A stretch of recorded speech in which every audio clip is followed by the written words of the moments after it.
Nanumpa na sa tungkulin ang mga bagong halal na opisyal ng The Philippine Movie Press Club Incorporated PMPC kay Public Attorney's Office PAO Chief Attorney Persida Rueda Acosta kahapon, January 25. Nagpasalamat naman si Attorney Acosta sa PMPC sa pagbibigay suporta rin sa PAO sa loob ng maraming taon. Panoorin po natin to. Kada na pong partner ng PAO, ang PMPC, isang non-governmental institution, NGO pero masigla, at nagpapadalisay at nagpapatanyag ng mga artista, mga awit, mga entertainer natin, at nung nakaraang Manila Film Fest nakita naman natin. Ayan, talagang dinudumog ang mga pelikulang Pilipino, bumabalik na ang sigla ng entertainment industry. Parapakan po natin ang PMPC.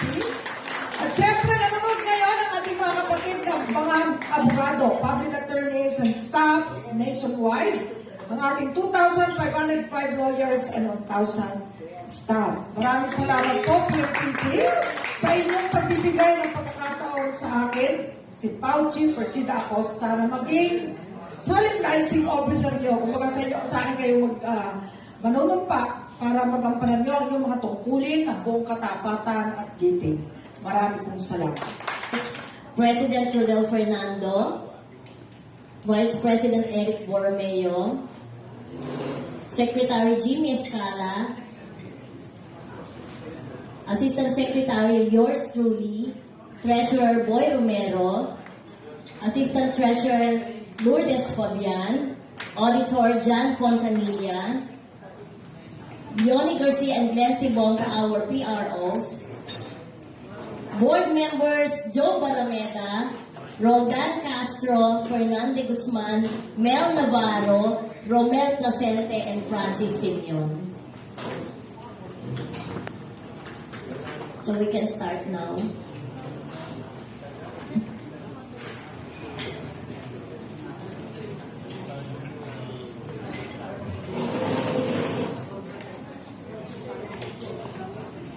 Posisyon bilang opisyal ng gobyerno, punong Mananggol Pambayan, Chief Public Attorney, sang-ayon sa Republic Act 9406 o Paulo. Ako po ngayon ay mangangasiwa ng panunumpa sa katungkulan ng mga opisyales ng PMPC, the Philippine Movie Press Club Incorporated. Diba? Ayan, salamat po.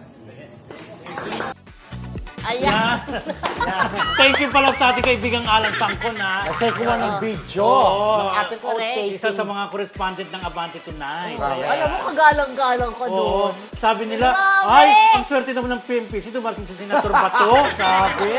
Then, lahat naman tayo in fairness, kagalang-galang kasi kailangan pakita natin at respetado tayo bilang mga showbiz authority, Yes! di ba? Correct. Na tayo mga officers ng Philippine Movie Press Club Incorporated. Ang gwapo. Correct. Pero alam mo, na-promote mo sa friendship, ha? Sino? Sa Facebook page ni Attorney Persida Acosta, ang Marisol Academy. Oo, di ba? Oo, kasi Binanggit ko. live, di ba? Yes, oo. Manit pa yung Roldan Casa, naiyakap ako ang puso mo. Ganun pa siya. Oo. Correct. Yes, Kaya congratulations sa aming lahat. So, abangan po ninyo ang ang 14 at 15 Star Yes. Awards for Music. Dahil yun po ang mauunang lalabas na This year. this year, di This ba? year. Correct. Yun. PMP.